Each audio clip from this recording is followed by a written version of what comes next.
guys, good evening sa inyo lahat. Ito si Gene. Welcome sa 11-9 Workshop. So guys, a few days ago, nireview natin to, yung ating bagong power tool, which is our Dongcheng na planer, no guys.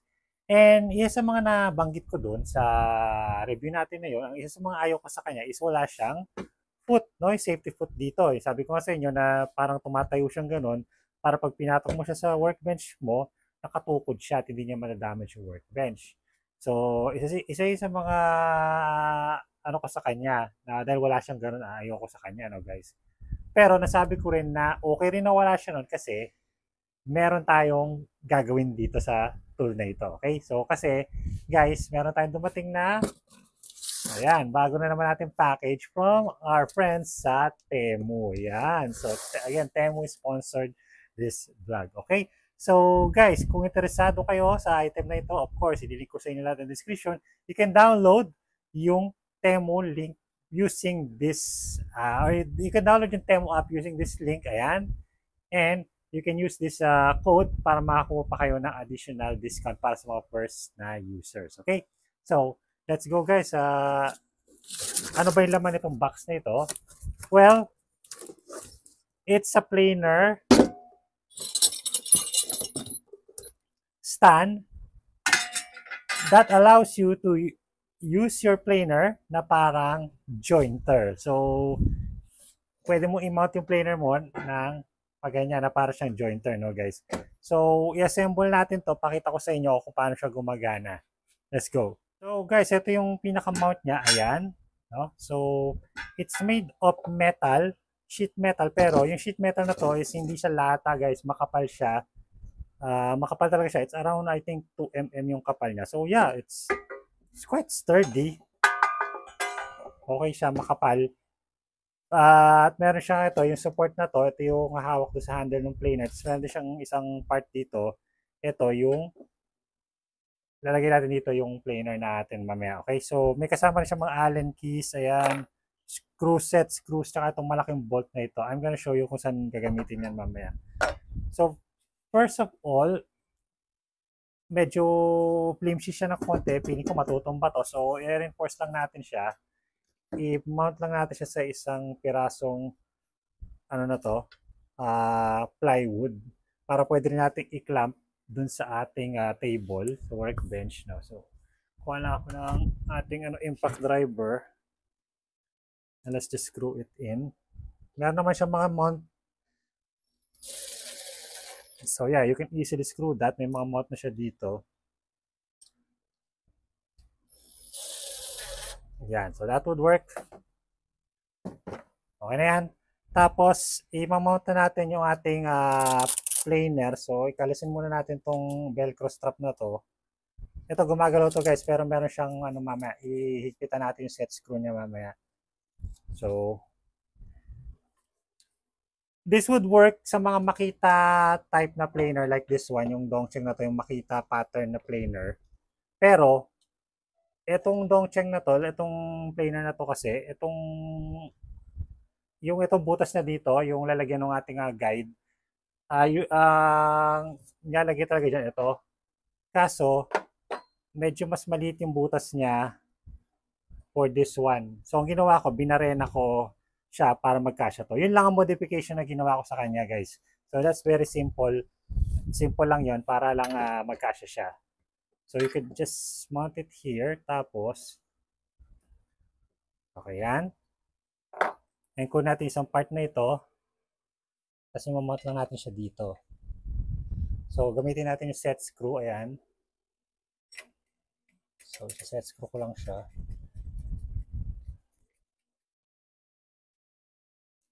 So, dalawang set screw. Yun nandito.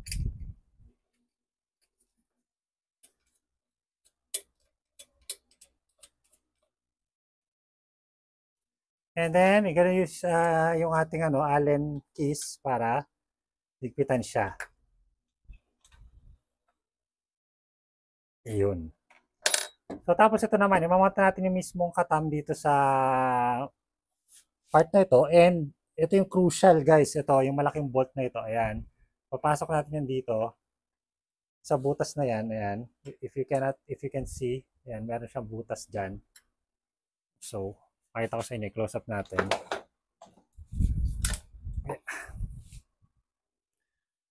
Okay. Medyo madilim kasi dito sa lugar ko. Ayan, meron siyang butas. So, kung makikita nyo guys. So dyan natin papasok to. Itong malaking set screw na to. So, tatago siya sa kabila. Ayun. Tapos, maglalak siya doon sa tinat doon. Okay, that's it. Na-shoot na. So, higpitan lang natin. Higpitan natin ng konti kasi meron pa tayo isa pang isa-set dito. Kailangan ay tama lang yung taas niya. And then, meron pang isang set screw dito sa gilid naman. Ayun guys, dito. Ayan, meron pang isang, ayun, kailangan mo lang lagyan ng set screw. So, ito yung last na set screw niya na maliit din.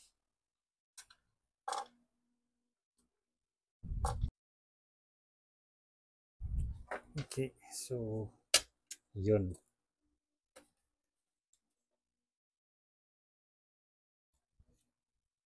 So, higpitan natin to.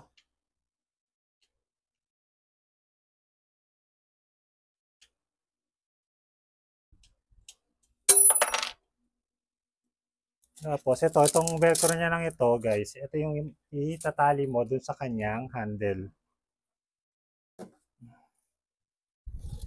Put natin ulit. Yeah. Ang hirap mag-operate pag napakasikip ng iyong workshop. Ito lang one ano lang. Ayan, makita nyo guys, ayan, meron siyang velcro dito. Yun. So, dyan mo ilalagay itong strap na to. Just for safety. Para hindi ko mawala yung planer. Okay, tapos ilalak na natin lahat. I think okay na to. Ilak lang natin lahat yung kanyang mga set screws para hindi siya gumalaw. So, lock lang natin. The other side here. Itong malaking set screw na to, ano din natin.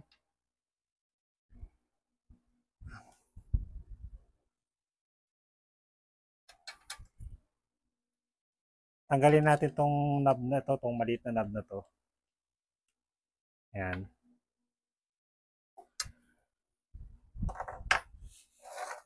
Okay, yeah. So, I think that is now set na tama na.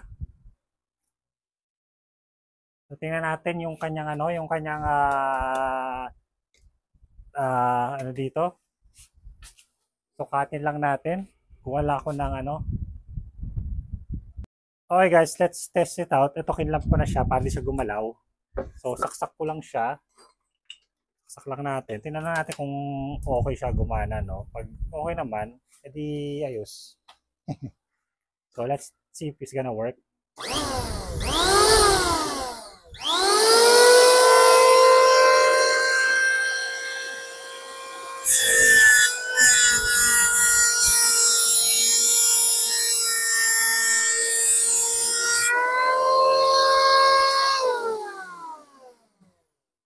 Wow, it works guys. It works. Pero masyado siyang masyadong makapal yung kanyang binawas.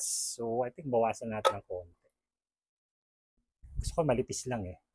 So, bawasan lang natin ng konti.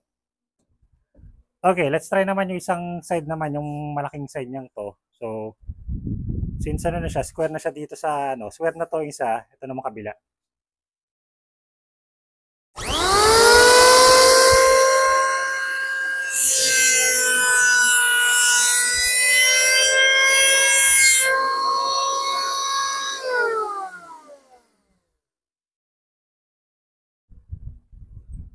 Okay, so, natin kung 90. Wow, perfect. 90 degrees. Oh, nice.